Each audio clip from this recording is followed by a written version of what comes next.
Jill Christian from Amgen spoke to Silicon Republic about her career and how the world of STEM has changed for women. Tell me about the experience that led you to the role that you have now.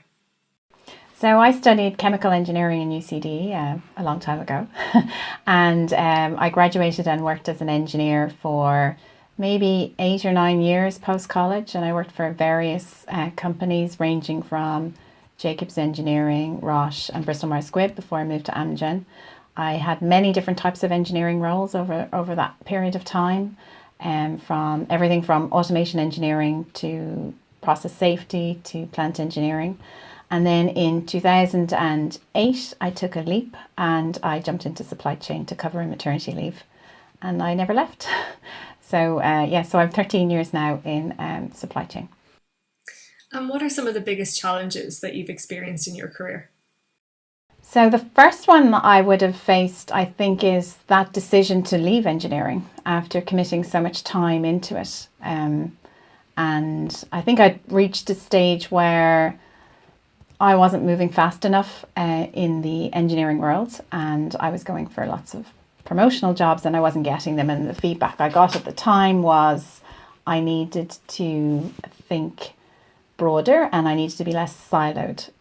So when an opportunity came up in supply chain, I took the leap of faith that was at the time to jump into something completely different. And so that was definitely, I think, the first challenge. The second one was, so I'm a mother of three small children. So adjusting, coming back from maternity leave and adjusting each time. So you don't have to just adjust the first time. Each time you come back, there's an adjustment because there's more children. Trying to find the balance for me between what I want to achieve at work and the mum I want to be at home. So definitely is difficult, still continues to be difficult, and requires work and a reminder to myself of how I want to be balanced. And then I suppose the last challenge I've faced has been one throughout my entire career, which is, as a female in a very male-dominated industry, is how I find my voice and how I get my voice to be heard, especially as I moved up through leadership roles in various organizations. How I get to be heard whilst still staying true to myself and not necessarily changing who I am to be heard. And how has the role of women in STEM changed in your time in the industry? So as I said, it's 20 years now since I graduated, so it's changed massively.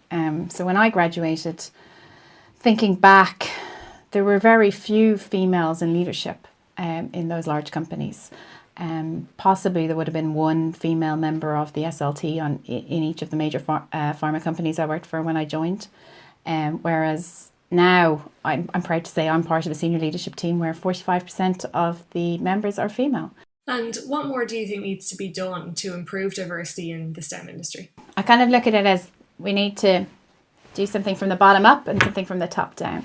So as a mom of three small girls, I definitely think we need to get into schools earlier and we need to encourage science. And I think we need to be aware that there's a gender bias in society towards young girls, and, opening opportunities for them and making them think of different things. So I think definitely getting into schools early is something good. And then you continue that all the way up through education.